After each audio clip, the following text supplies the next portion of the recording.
Hi everyone, Anthony Fantano here, the internet's most excited music nerd. I hope you're doing well. I'm a little stressed right now, mostly because I have to once again talk about a topic that I'm a little tired of at this point, and that's the Strokes.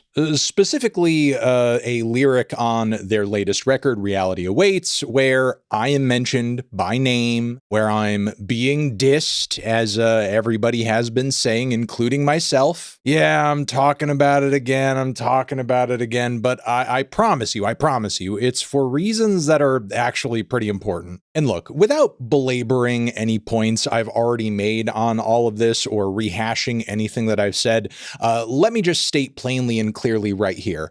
Everything that has happened up until this point between me and Julian and the Strokes and whatever, while sure, it has been a little petty, a little bitter, a little whatever, up till now, in my view, it's all been mostly fine or fair game. Like, do I personally prefer to be on the bad side of one of my favorite bands of all time in college and even today? No, of course not. That's not where I prefer to be, but I'm not going to pretend to like things that I don't or pretend to not have opinions that I do just to get along with artists whose work I review on a regular basis. So again, everything that's publicly been happening around all of this thus far, I don't really take all that much issue with. Criticizing and being criticized just kind of comes with the territory of what I do.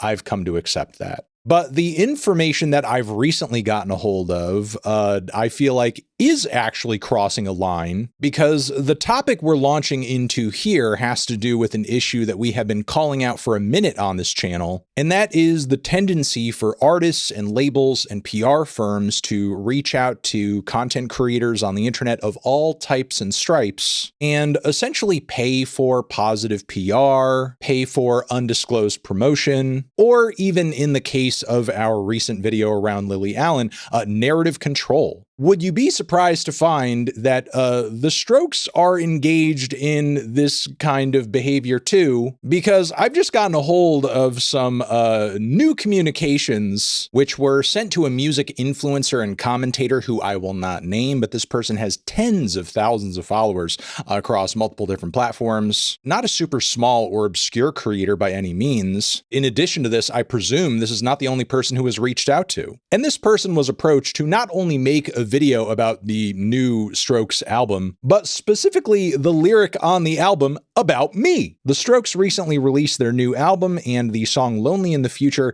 included a diss on music reviewer Anthony Fantano. Would love to get a video discussing the situation and would love to hear your honest thoughts on it. Content to include here, and that link actually goes to my video on the topic on this channel. And to add insult to injury, they offered this person $500, an offer that I matched and bested by putting $100 more on top of it for the opportunity to come on here and share this email with you. Because fuck if somebody's going to astroturf public sentiment against me for under $1,000. Julian, I think dissing me is worth at least $1,000. Come on, man. Just in case this email ask here is worded maybe a little bit too neutrally for you, I had this person reach back out to the Strokes and their PR to see exactly what they wanted out of this video, after of course sending a paragraph of his read on the whole situation. That's fine, just need to make sure there is zero bias toward Fantano and zero bad things said about the Strokes. Needs to be showing both sides and leave opinion open-ended to the viewer. Open-ended to the viewer, but Strokes bias is fine, and negative things about Fantano, I guess, are fine, but negative things about the Strokes are a no-no. But yeah, now that that's out of the way, let me say this. What the fuck? I told somebody in my personal circles about this, and they dubbed this whole situation hipster Watergate, which they might be correct. Like, imagine if Lou Reed or Sonic Youth had to pay journalists behind the scenes to, you know, sort of like echo their sentiments about Robert Christgau or something. And for anybody going into this like skeptical or thinking I'm making something out of nothing because of course it's me and you hate my fucking guts, if tactics like this actually work and turn the tide of public opinion against me, I'm not going to be the only guy this happens to. Any and every commentator on the internet who says anything negative about a relevant band or artist or song will be targeted in the same exact way by some other BS boutique short form PR agency who will bury that person for daring to speak critically of a song or an album that was mid or embarrassing. And the last thing I'll say that makes this whole thing even more concerning is that this is actively happening in light of music journalism dying before our eyes, with multiple legacy platforms and websites being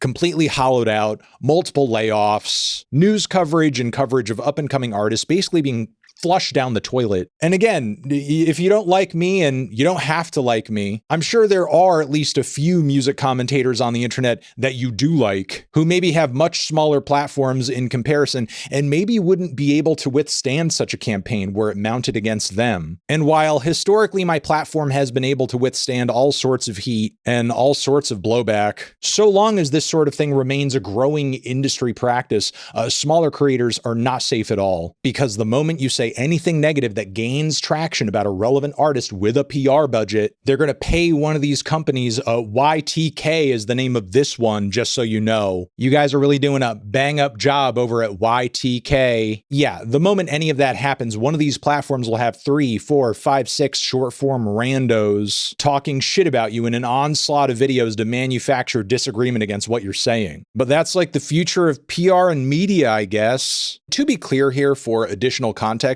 YTK is a legitimate company that works in the short form PR promo space, works with quite a few other labels and major label artists. I can't exactly tell whether or not these requests, these asks, are coming directly from the Strokes, their PR, or their label, a mix of all three. Whatever the scenario, it is being done on their behalf and in their name, and is not a good or excusable practice in any scenario. People who I've been working with have reached out to the Strokes and their team for comment on this, and if they had anything of note to say, we will include that commentary here. Okay, so we did get an official response on this from a representative for the Strokes. What we have been told is that the band and Julian and the cult label did not know about this and did not hire YTK Media, which is a little confusing, obviously,